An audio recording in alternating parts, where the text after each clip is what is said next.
Assalamu alaikum. Welcome to my YouTube channel. I am Muhammad Ramzan. This is part 8 of ASP.NET video tutorial series. आज के इस video में हम देखेंगे कि इस पोस्ट बैक प्रॉपर्टी एक्चुअली है क्या, इसका क्या फंक्शनैलिटी है और हम इसे कब और कैसे यूज़ करते हैं। तो सबसे पहले is postback is a page level property that can be used to determine whether the page is being loaded in response to a client postback or if it is being loaded and accessed from the first time। मतलब कि इस postback एक page level property है जिसको हम ये जानने के लिए इस्तेमाल करते हैं कि जो पेज हमारे सामने लोड हुआ है वो फर्स्ट टाइम लोड हुआ है या फिर वो क्लाइंट के पोस्ट बैक के रिस्पॉन्स के तौर पर लोड हुआ है। पोस्ट बैक का क्या मतलब होता है कि जैसे ही पोस्ट बैक अकर होता है तो हमारा जो वेब फॉर्म होता है वो सर्वर पे पोस्ट हो जाता है। मसलन जब हम किसी बटन पे क्लिक करते हैं तो पोस्ट बैक अकर होता है। पोस्ट बैक अकर होने के साथ ही हमारा जो वेब फॉर्म होता है वो सर्वर पे पोस्ट हो जाता है। तो जैसा कि हमने पिछले सेशंस में देखा कि जैसे ही कोई वेब फॉर्म सर्वर पे पोस्ट होता है तो सबसे पहले उसका ऑब्जेक्ट क्रिएट होता है, उसके सारे इवेंट्स, पेज लेवल के इवेंट्स, कंट्रोल लेवल के इवेंट्स सारे प्रोसेस होते हैं। उसके बाद HTML जनरेट होती है और हमें वो शो हो जाती है। तो जैसे ही फॉर्म पोस्ट होता है तो दोबारा से लोड होता है। अब इस पोस्ट बैक प्रॉपर्टी के ज़रिए हम इस बात का पता लगा सकते हैं कि ये जो पेज हमारे सामने लोड हुआ है ये पोस्ट बैक के रिस्पॉन्स के तौर पर लोड हुआ है या फिर ये गेट रिक्वेस्ट थी और फर्स्ट टाइम जो हमारा फॉर्म है वो लोड हुआ है। तो अब इस सब को प्रैक्टिकली करके देखते हैं। तो मैं जाता हूँ विजुअल स्टूडियो में। इधर मेरे पास एक वेब फॉर्म है, इस पे एक बटन कंट्रोल है, ठीक है। अब मैं बटन कंट्रोल पे डबल क्लिक करता हूँ तो इसका क्लिक इवेंट जनरेट हो जाता है। तो अब इस प्रोजेक्ट को मैं फर्स्ट टाइम रन करके देखता हूँ और जाहिर है फर्स्ट टाइम हमारे पास सिर्फ एक बटन ही शो होगा। और अब अगर मैं बटन, ये फर्स्ट टाइम पेज लोड हुआ है, ठीक है। अब मैं बटन पे क्लिक करूँगा तो आप देखें ये कुछ प्रोसेसिंग होती है, सर्वर पे रिक्वेस्ट जाती है और पेज दोबारा से लोड होता है, ठीक है। अब मैं चाहता हूँ कि जब पेज फर्स्ट टाइम लोड हो तो हमें मैसेज शो होना चाहिए कि ये पेज फर्स्ट टाइम लोड हुआ है और पोस्ट बैक नहीं है। तो मैं इधर लिख देता हूँ रिस्पॉन्स डॉट राइट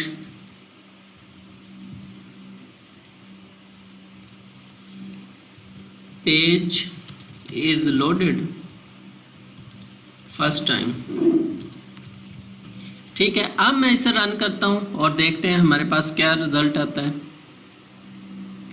अब हमारे पास ये मैसेज शो हो रहा है कि page is loaded first time. और जब मैं बटन पे क्लिक करता हूँ तो ये देखें दोबारा से फिर हमें शो हो रहा है। ये क्यों शो हो रहा है? क्योंकि जब पेज लोड होता है, जब हम पोस्ट बैक करते हैं तो दोबारा से ये इवेंट कॉल होता है पेज लोड, ठीक है। और दोबारा से ये हमें मैसेज शो करवा देता है क्योंकि हमने ये इधर लिखा हुआ है कि हमें ये रिस्पॉन्स शो करवाए। अब हम कैसे डिफरेंशिएट करेंगे कि हमारा जो पेज है फर्स्ट टाइम लोड हुआ है या फिर ये पोस्ट बैक का रिस्पॉन्स है? तो हम प्रॉपर्टी यूज़ करेंगे इज पोस्ट बैक। अगर आप डेफिनेशन देखें तो is post back is a page level property, ठीक है। तो ये पेज लेवल की प्रॉपर्टी है, हम इसे यूज़ करेंगे। तो सबसे पहले मैं इस एप्लीकेशन को क्लोज करता हूँ और इधर मैं यूज़ करूँगा if page dot is post back, ठीक है। तो अगर ये पोस्ट बैक है तो हमें क्या करें, ये मैसेज शो करवाएं। अब मैं इसे क्लोज कर देता हूँ। अब हम कर क्या रहे हैं कि अगर ये पोस्ट बैक है तो हमें ये मैसेज शो करवा दें, लेकिन हम चाह रहे हैं कि जब ये फर्स्ट टाइम लोड हो तब शो हो, जब पोस्ट बैक हो तो तब शो ना हो। तो फिर मैं क्या करूँगा, इधर नॉट ऑपरेटर यूज़ कर लूँगा, ठीक है। अब मैं कह रहा हूँ कि अगर ये पोस्ट बैक नहीं है तो फिर ये मैसेज मुझे शो करवा दे। और ये जो पेज है प्रीफिक्स ये ऑप्शनल है, अगर आप लगाना चाहें तो लगा सकते हैं, अगर अदरवाइज आप इसे ख़त्म कर सकते हैं, ठीक है। इज़ नॉट पोस्ट बैक, ठीक है। तो फिर हमें ये मैसेज शो करवा दें। अब मैं प्रोजेक्ट को रन करता हूँ और देखते हैं हमारे पास क्या रिज़ल्ट आता है। ये पेज मेरे पास लोड हो गया है। अब जब फर्स्ट टाइम पेज लोड हुआ है और ये हमें मैसेज शो हो गया है। अब मैं बटन पे क्लिक करता हूँ और जैसे ही मैंने बटन पे क्लिक किया तो हमारा जो मैसेज था वो हाइड हो गया है। अब हुआ क्या, जब दोबारा से पेज लोड हुआ तो उसने चेक किया कि ये पोस्ट बैक तो नहीं है। अगर पोस्ट बैक है तो ये कंडीशन ट्रू हो जाएगी, और साथ ही हमने ये नॉट ऑपरेटर को यूज़ किया हुआ है तो ये फौरी कंडीशन फॉल्स हो जाएगी। यानी कि जब फर्स्ट टाइम पेज लोड होगा, ये पोस्ट बैक नहीं होगा, तब ये कंडीशन ट्रू हो जाएगी, अदरवाइज ये फॉल्स हो जाएगी। अब दूसरी बार पोस्ट बैक था तो ये हमारा यानी कि मैसेज जो था वो शो नहीं हुआ। अब इसकी प्रैक्टिकली एग्जांपल देखते हैं कि हम इसे प्रैक्टिकली रियल एग्जांपल्स में कैसे यूज़ करते हैं। तो इसके लिए मैंने पहले से ही एक फॉर्म तैयार किया हुआ है। कुछ ऐसा है कि एक फॉर्म है, टेबल में मैं कुछ कंट्रोल शो करवा रहा हूँ। यानी कि ये टेबल है, अगर आप देख सकें टेबल लगाया हुआ है, इसके अंदर मैंने टीडी लगाई हुई है और दूसरी टीडी में मैंने टेक्स्ट बॉक्स को शो करवाया हुआ है, और डिज़ाइन कुछ इस तरह का बन जाता है। और मैंने एक ड्रॉप डाउन लिस्ट को यूज़ किया है और एक बटन है, ठीक है। अब इसके बैकएंड पे अगर मैं जाता हूँ तो इधर देखते हैं क्या हो रहा है। सबसे पहले जब ये पेज लोड होता है तो मैं एक मेथड को कॉल कर रहा हूँ। इस मेथड के अंदर क्या हो रहा है कि मैं ड्रॉप डाउन लिस्ट जो है उसे पॉपुलेट कर रहा हूँ। कुछ कंट्रीज़ हैं जो मैं उसमें शो करवाऊंगा, तो उसके लिए चाहिए होता है एक लिस्ट आइटम। तो फर्स्ट जो लिस्ट आइटम है इसमें मैंने कंट्री का नेम दे दिया पाकिस्तान। दूसरी जो लिस्ट आइटम है इसे दुबई, और इस तरह से मैंने 4 यानी कि जो लिस्ट आइटम्स हैं वो डिक्लेयर कर लिए। और इसके बाद मैं एक एक करके जो चारों लिस्ट आइटम्स हैं वो ड्रॉप डाउन लिस्ट में ऐड कर रहा हूँ। अगर आप देखें तो ये मेरे पास ड्रॉप डाउन लिस्ट है। अब जब ये कोड रन होगा तो इसमें ये सारी वैल्यूज़ शो होना शुरू हो जाएंगी, ठीक है। तो अब मैं इसे अगर रन करता हूँ तो देखते हैं हमारे पास क्या रिज़ल्ट आता है। तो ये पेज लोड हो गया। अब अगर देखें तो कुछ ऐसी इसकी लुक है। अब अगर मैं सिलेक्ट कंट्रीज़ को सिलेक्ट करता हूं तो ये देखें मेरे पास पाकिस्तान, दुबई, ऑस्ट्रेलिया और अफ़गानिस्तान, अभी तक 4 जो मेरे पास कंट्रीज़ हैं। अब मैं रजिस्टर्ड बटन पे क्लिक करता हूं तो ये पोस्ट बैक अक्कर होगा और पेज दोबारा से लोड होगा। अब एक बार क्लिक किया तो अब मैं दोबारा देखता हूं इन कंट्रीज़ में, तो ये देखें हमारे पास जो कंट्रीज़ थी वो रिपीट हो गई हैं। अब मैं दोबारा इस पर क्लिक करता हूं तो एक बार फिर रिपीट हो गई हैं। जितनी बार भी अब मैं इस पर क्लिक करता जाऊंगा तो ये इसकी जो कंट्रीज़ की लिस्ट है वो रिपीट होनी शुरू हो जाएंगी। ये देखें 4 ही कंट्रीज़ हैं लेकिन ये बार बार रिपीट हो रही हैं। अब ये प्रॉब्लम क्यों आ रही है, अगर मैं जाऊं दोबारा पे स्लाइड पे, we know that all ASP.NET server controls retain their state across post back. जब फर्स्ट टाइम ये पेज लोड होता है तो हमने इसकी कोडिंग में पेज लोड की इवेंट पे हमने ये की हुई है कि पेज जब लोड हो तो ये पॉपुलेट हो जाएं इसमें वैल्यूज़। तो जब हम बटन पे क्लिक करते हैं तो पोस्ट बैक अक्कर हो जाता है। तो पिछले सेशंस में हमने देखा था कि जब पेज पोस्ट होता है तो पेज इनिशियलाइजेशन इवेंट में व्यू स्टेट की रेस्टोरेशन होती है। यानी कि फर्स्ट टाइम जितने भी यानी कि वैल्यूज़ कंट्रोल में होंगी वो व्यू स्टेट में सेव होकर सर्वर के पास पहुंच जाएंगी। और जब व्यू स्टेट रेस्टोरेशन होगी तो फर्स्ट टाइम जो फर्स्ट हमारा ग्रुप होगा यानी कि ये 4 कंट्रीज़ ये फर्स्ट टाइम पॉपुलेट हो जाएगा। और उसके बाद जब पेज दोबारा से लोड होगा तो दोबारा से ये पेज लोड इवेंट कॉल हो जाएगा और एक बार फिर एक ग्रुप ऑफ जो कंट्रीज़ हैं दोबारा इस कंट्रोल में ऐड हो जाएगा। तो इस वजह से हमें फर्स्ट पोस्ट बैक पे 2 सेट ऑफ कंट्रीज़ मिलती हैं, ठीक है। तो जब मैं फर्स्ट टाइम ये पेज लोड करूँगा तो देखूँगा तो हमारे पास फर्स्ट यानी कि सेट है। अब मैं बटन पे क्लिक करूंगा तो व्यू स्टेट ने हमारी व्यू स्टेट रेस्टोरेशन हुई और फर्स्ट टाइम हमारी वैल्यूज़ ऐड हो गई और जब पेज दोबारा लोड हुआ तो दूसरी बार दूसरा सेट ऐड हो गया। We know that all ASP.NET server controls retain their state across postback. These controls make use of view state. हमने पिछले सेशन में ये डिटेल से देखा था।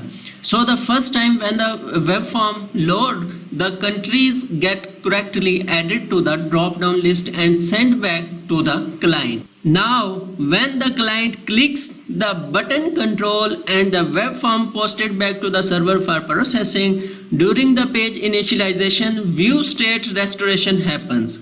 During this stage, the country's name are retrieved from the view state and added to the drop down list. और end पे page load event happens later in the life cycle of the web form. During the page load, we are again adding another set of countries, hence the duplication. तो अब इसका solution क्या है? तो there are several ways to solve this.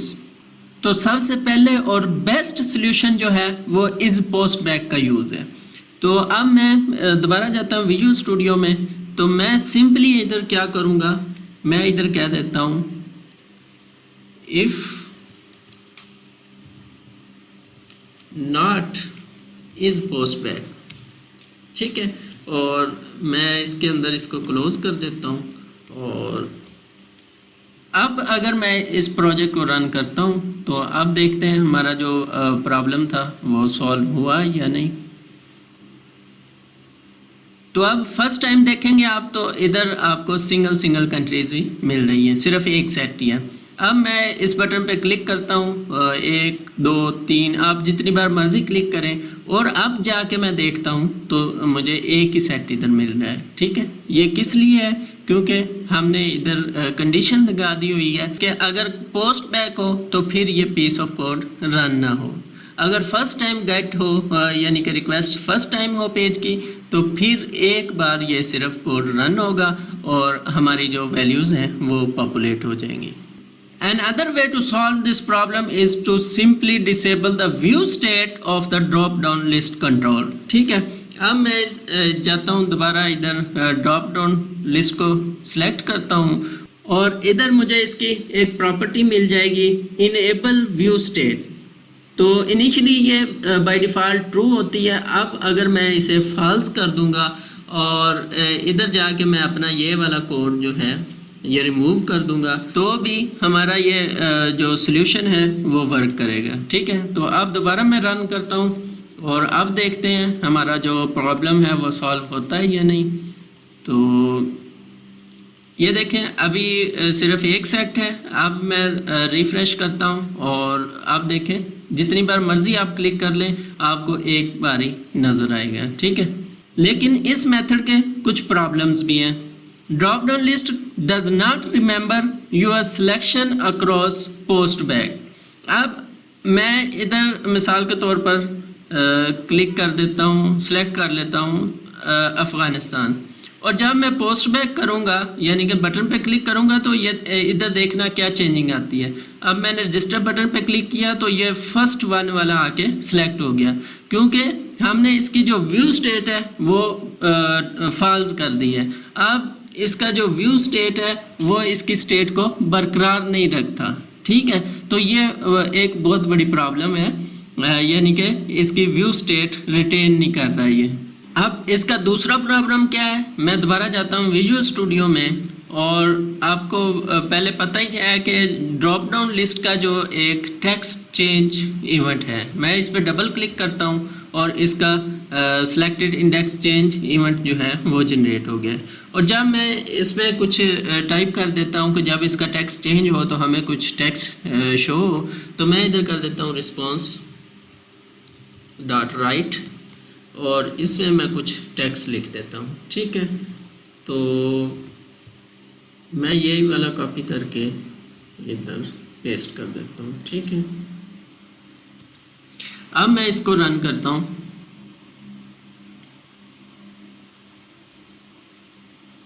अब होना तो ये चाहिए कि जैसे ही मैं इसका टेक्स्ट चेंज करूं, मिसाल के तौर पर इसका टेक्स्ट चेंज कर दिया और जब मैं सबमिट करूं तो मुझे इधर इसका टेक्स्ट शो होना चाहिए जो हमने इधर लिखा है. ठीक है, सिलेक्टेड इंडेक्स चेंज.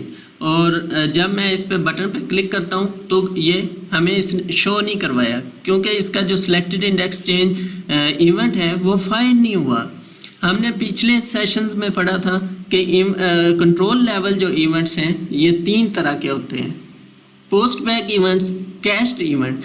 जो ड्रॉप डाउन लिस्ट कंट्रोल है ये बेसिकली कैश्ड इवेंट को यूज़ करता है। जब हम यानी कि इसका टेक्स्ट चेंज करते हैं और जब पोस्ट बैक करते हैं तो साथ ही इसका जो कैश्ड इवेंट है वो भी फायर हो जाता था, ठीक है। अब हमने इसकी व्यू स्टेट को फॉल्स कर दिया है, व्यू स्टेट बंद कर दी है, तो लिहाजा इसके जितने भी अब कैश्ड इवेंट होंगे वो फायर नहीं होंगे। तो ये इसका सेकंड प्रॉब्लम था। जब आप व्यू स्टेट को फॉल्स करेंगे तो ये वाले प्रॉब्लम आपको फेस करना पड़ेंगे।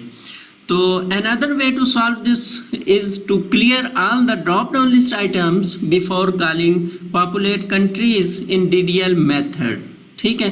जब आप ये मेथड कॉल कर रहे हैं इससे पहले आप जितने भी इसके लिस्ट आइटम्स हैं उन्हें क्लियर कर दें। तो जब आप ऐसा करेंगे तो भी ये मुमकिन है कि इसकी यानी कि सॉल्व हो जाए। तो सबसे पहले मैं इसकी जाके व्यू स्टेट को ट्रू करता हूँ।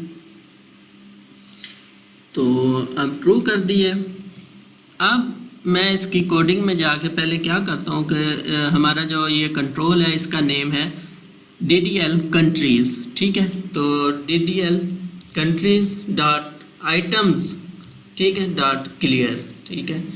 अब अगर मैं ये कर दूंगा तो भी पहले क्या होगा कि जैसे ही पेज लोड होगा तो जितने भी इसके अंदर होंगे आइटम्स वो क्लियर हो जाएंगे, उसके बाद नए सिरे से नए इसमें लोड हो जाएंगे। तो ये मेथड भी कोई इतना एफिशिएंट नहीं है क्योंकि इससे सर्वर को एक्स्ट्रा प्रोसेसिंग करनी पड़ेगी। ईच टाइम जब भी पोस्ट बैक होगा तो आपको ये सारी प्रोसेसिंग होगी, यानी कि जितनी भी इसमें आइटम्स होंगी वो सारी क्लियर होंगी, उसके बाद दोबारा से लोड होंगी। तो अब मैं इसे दोबारा रन करके देख लेता हूँ। इससे प्रॉब्लम तो हमारी सॉल्व हो जाएगी लेकिन इससे एक्स्ट्रा प्रोसेसिंग करनी पड़ेगी। तो अब देखें मैंने ये सिलेक्ट कर लिया और रजिस्टर बटन पे क्लिक किया तो अब हमारा जो सिलेक्टेड इंडेक्स चेंज इवेंट है वो भी फायर हो रहा है। और अगर मैं दोबारा अब चेक करूं तो सिर्फ यही मेरे पास एक ही सेट है कंट्रीज़ का। तो ये था पोस्ट बैक। तो अब तक के लिए इतना ही था, मिलते हैं नेक्स्ट वीडियो में। अल्लाह हाफिज़।